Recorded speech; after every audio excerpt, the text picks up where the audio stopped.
ఒకటి కాదు రెండు కాదు ఏకంగా 10 ఏళ్లుగా మోహన్ రెడ్డి అమాయకుల ప్రాణాలతోనూ ఆస్తులతోనూ ఆడుకుంటూ ఉన్నాడు.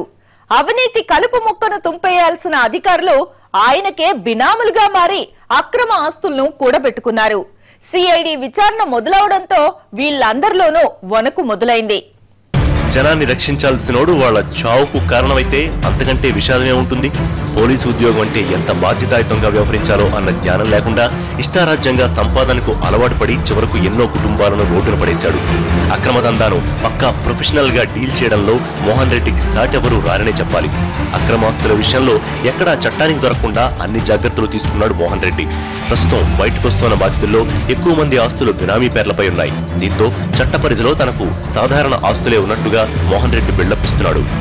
తన దారికి రాని వాళ్లను ఆయుధాలతో బెదిరించేవాడు.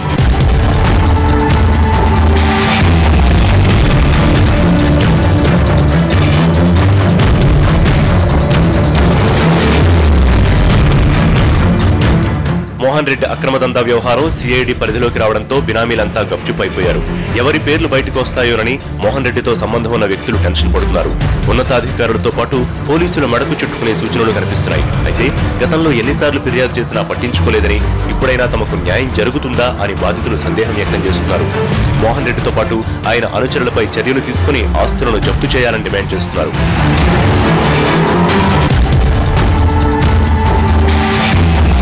పోలీస్ శాఖలో క్రమశిక్షణ తప్పిన కొందరు అక్రమ సంపాదనకు అలవాటు పడిపోయారు. ఇసుక మాఫియా, మద్యం మాఫియా, రియల్ ఎస్టేట్ మాఫియా ఇలా ఎన్నో వ్యవహారాల్లో ప్రత్యక్ష పరోక్ష సంబంధాలు పెట్టుకున్నారు.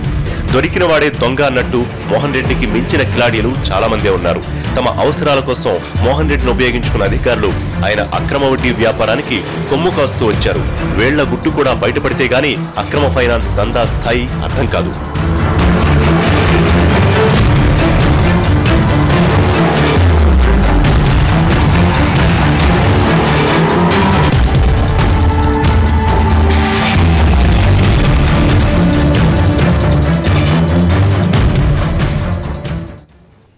బతుకు తెరువు కోసం డబ్బు సంపాదించాలి గాని డబ్బు కోసమే బతికితే మోహన్ రెడ్డిలానే కటకటాల వెనక్కి వెళ్లాల్సి వస్తుంది. అక్రమ వడ్డీ వ్యాపారానికి తొత్తులుగా వ్యవహరించిన పోలీసులు బాధితులకు న్యాయం చేయలేకపోయారు. కనీసం సిఐడి అన్నా ఆ పని చేస్తుందా?